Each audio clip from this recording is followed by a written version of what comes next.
حضرت داؤد علیہ السلام جس وقت زبور کی تلاوت کرتے تھے اڑتے ہوئے پرندے رک جاتے تھے، جناب دریا میں چلتا ہوا پانی رک جاتا تھا۔ آج جس کی آواز اتنی سریلی ہو کہتے ہیں جناب یہ لعنت داؤدی کا مالک ہے۔ حضرت سیاد شریف لعنت داؤدی کے مالک تھے۔ حضرت غازی نمدین شہید کے ساتھ زیارت کی لیے جس وقت میاں والی جیل کے اندر پہنچے نا، کہنے لگے سیاد کے تاجدار ذرا سورہ یوسف ہی سنا دو، کیونکہ سورہ یوسف کے اندر جو ہے نا وہ ذکر ہے حضرت یوسف علیہ السلام جیل کے اندر جو بند تھے، حضرت غازی نمدین شہید جیل کے اندر بند تھے، کہنے کہ وہ سورہ یوسف تو سناؤ۔ جس وقت تاجدار سیاد نے جناب سورہ یوسف کی تلاوت کی، چلتے چلتے ایک جگہ پر بھول گئے تو لقمہ غازی نمدین شہید نے دیا تھا۔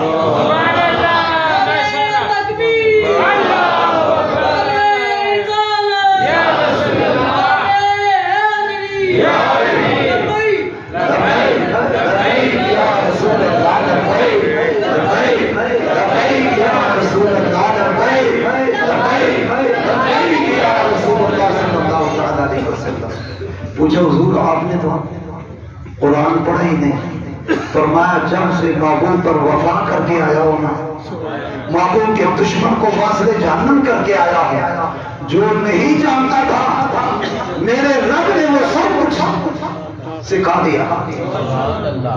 یہ محبوب پر فدا ہونے کی بات ہے۔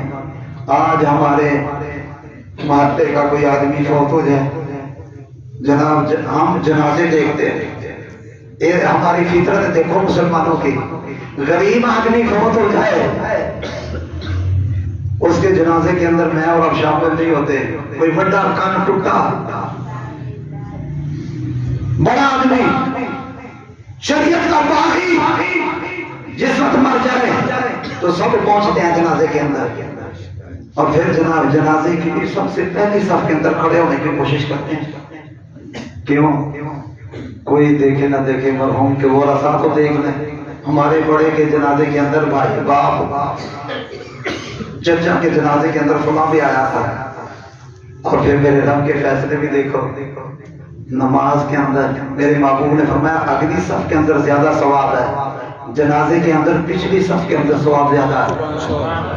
اور فرمایا محبوب نے اگلی صف والوں کے اوپر نماز کی عادت میں اگلی صف والوں کے اوپر اللہ تعالیٰ اپنی رحمت فرماتا ہے۔ عرض کے آقا پھر آپ نے فرمایا اگلی صف والوں کے اوپر اللہ کی رحمت فرماتا ہے، اور حضور پھر آپ نے فرمایا اگلی صف والوں کے اوپر اللہ تعالیٰ رحمت فرماتا ہے۔ 3 مرتبہ فرمایا اگلی صف والوں کے اوپر رحمت، پھر دوسری، پھر تیسری، پھر چوتھی، پھر سب سے آگے۔ اور جنازے کے اندر فرمایا جو سب سے پیچھے ہے نا اس کو ثواب زیادہ۔ کیوں؟ فرمایا لوگوں کی کوشش یہ ہوتی ہے اگلے سال میں کھڑے ہوں ہمیں مرنے والے کے ورثاء دیکھ لیں۔ رب فرماتا ہے تم نے ان ورثاء کو دکھانا ہے، جو پیچھے کھڑا ہے نا اسے اگلے دیکھے نہ دیکھے میں خدا تو اس کو دیکھتا ہوں، اس وجہ سے اس کو زیادہ ثواب عطا ہوگا۔ تو محبوب نبی کریم صلی اللہ علیہ وسلم کے دیوانوں پروانوں 1000 2000 جس جنازے کے اندر آدمی شامل ہو جائیں گے تو بڑا نصیب والا۔ تو میں کیوں نہ کہوں اے غازی تیری عظمت پر قربان، 1929 کے اندر غازی نمدین شہید کے جنازے کے اندر تاریخ کا وہ ہے 6 لاکھ مسلمان اس کے جنازے کے اندر شامل ہوئے۔ سبحان اللہ ماشاءاللہ۔ پھر وقت آیا 2016 کے اندر غازی ممتاز حسین قادری رحمت اللہ تعالیٰ علیہ کا جنازہ ہوا۔ ہر قسم کے پابندی تھی، اخباروں پر ٹیلی ویژن پر پابندی، مگر باوجود اس کے جنازے کے اندر کتنے لوگ تھے؟ سرکاری رپورٹ ہے پاکستانی 7 لاکھ مسلمان غازی ممتاز حسین قادری کے جنازے کے اندر شامل تھے۔ کیوں؟ فرمایا من شیعانا بہم، جو ہمارے ساتھ وفا کرے گا ہم اس کے ساتھ وفا کریں گے۔ 60 لاکھ مسلمان شامل ہوئے۔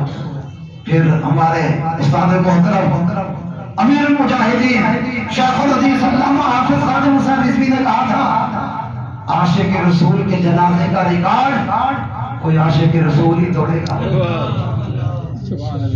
پھر جناب 2020 کے اندر 21 نومبر کو مینار پاکستان کے اندر لوگوں نے اپنی آنکھوں سے دیکھا خواجہ حسین رضوی رحمت اللہ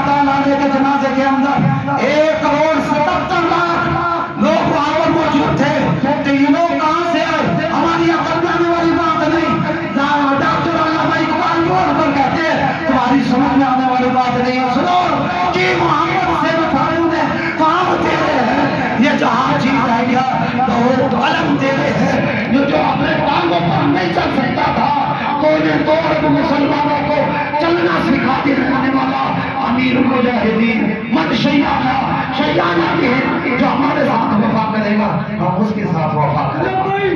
لبیک لبیک یا رسول اللہ, لبیک یا رسول اللہ, لبیک لبیک یا رسول اللہ, لبیک لبیک یا رسول اللہ. یہ لبیک کا نعرہ بھائی لگا رہا ہے, تھوڑا لبیک نہ تعلق نہیں ہے. ایک مسئلہ پارٹیاں بعد محبوب نے غلامی پہلے. لا الہ الا اللہ محمد رسول اللہ. جس نے پڑھا محبوب کا غلام ہے. نون لیگ بعد میں, پی ٹی آئی بعد میں, پیپلز پارٹی بعد میں, جماعتیں بعد میں, مسلمان پہلے. اور لبیک کا مانا گیا یا اللہ تیرے محبوب کی خاطر ہمارا سب کچھ قربان. کون سا مسلمان ہے جو محبوب کا قربان ہونا نہیں چاہتا؟ سارے ہاتھ لبیک یا رسول اللہ, لبیک لبیک یا رسول اللہ, لبیک لبیک لبیک یا رسول اللہ, لبیک زندہ باد, لبیک لبیک یا زندہ باد, زندہ باد. ماشاء اللہ مسلمان محبوب کے غلام سارے مسلمان محبوب کے غلام قرآن میں پڑھتے ہیں. سورہ یاسین شریف کی روزانہ تلاوت کی. جس گھر کے اندر سورہ یاسین شریف کی تلاوت ہوگی نا, اس گھر کے اندر فاقہ نہیں آئے گا. جو روزانہ سورہ یاسین پڑھتا ہے اس کے گھر کے اندر فاقہ نہیں آئے گا, غربت نہیں آئے گی. ڈاکٹر کہہ دینا جناب تسی جناب شوگر آ رہے ہو, یہ چیز نہیں کھانی, بلڈ پریشر آ رہے ہو یہ نہیں کھانی, فلاں بیماری یہ نہیں کھانی. ڈاکٹر کی بات پر ہمیں یقین ہے, میرے مصطفیٰ کی زبان پر یقین نہیں. ڈاکٹر بعد میں, ڈاکٹر کی ڈاکٹری ختم ہو سکتی ہے, میرے مصطفیٰ کا فرمایا ہوا فرمان غلط ہو سکتا نہیں. قول محمد ہے قول خدا, فرمان نہ بدلا جائے گا, بدلے کا زمانہ لاکھ مگر قرآن نہ بدلا جائے گا. یہ جو سورہ یاسین شریف ہے نا, اس کا آخری رکوع ہے نا, اس سے اوپر والا رکوع جو ہے اس کے اندر ہے اليوم نختم على افواههم وتكلمنا ايديهم وتشهد ارجلهم بما كانوا يكسبون. فرمایا قیامت کے دن